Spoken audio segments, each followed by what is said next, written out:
Apologies in advance, I'm a little bit stuffed up.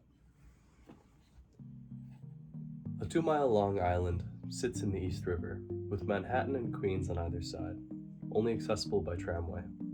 I wanted Roosevelt Island to be a journey with a lesson. I didn't go there for fun. Roosevelt Island's 11,000 inhabitants all share about 2 bars, one of which could seem to pick a theme. A Southern whiskey bar with all your classic Cracker Barrel paraphernalia, alongside candlelit mahogany tables adorned with plastic flowers.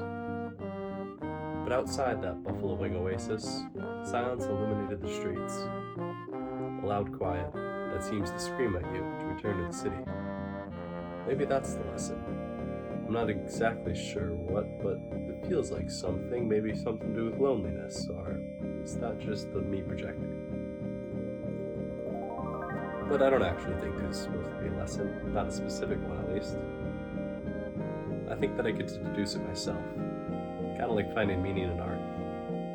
And I think that I know what I want it to be. No one can hold you closer and love you deeper than you can yourself. And I don't get lonely often because even when I'm walking alone at night, I find myself walking with my best friend. I've learned to really appreciate them. They're funny, forgiving of others, usually pretty confident, they can let go pretty easily, and they're very optimistic. Also, they're kind of cute. They're very easily impressed, generally speaking. They were at a grocery store, charging their phone on Roosevelt Island, and they saw someone slap a watermelon like it was someone's butt. They didn't see me sitting there in the corner of the grocery store charging my phone, which is fair because it was like 11 o'clock at night and they were closing. I don't think anyone was, They're also pretty mischievous. They really do like to fuck with people. There was this one dude that passed by me on the way out the grocery store. And I don't know if he thought that I worked there or something, but he was trying to leave out an entrance only motion sensing door. And he couldn't figure it out because obviously it wasn't letting him leave that way. And he came back and asked me for help and I didn't know what to do. So I was just kind of egging him on, trying to get him to go out the emergency door.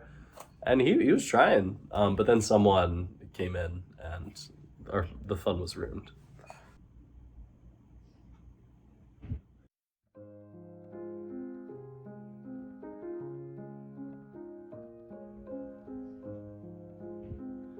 And I feel like both sides of myself are starting to see the other a lot more. I think there's a part of me that's a little bit more connected to something universal. Like, if people have souls, I would kind of best describe it as that. And I think that there's another part of me that's just whatever form the soul is taking right now. This 6-foot-tall, brown-haired human with greenish eyes. But I kind of find myself slipping away from that more and more. I think that the lines between myself and others are becoming more and more blurred. I see myself and my friends and everyone I talk to.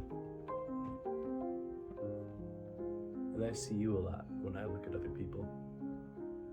Which is nice because I miss you very much. I miss goofing around with you. And a real goofing around, being a goofball with someone, you don't get that a lot when you are hanging out with strangers most of the time. I'm starting to more as I'm getting to know people more. But I miss that breathless laughter that we would sometimes get, or that I would get, and it would usually be at my own jokes, and I loved how you were always there for it.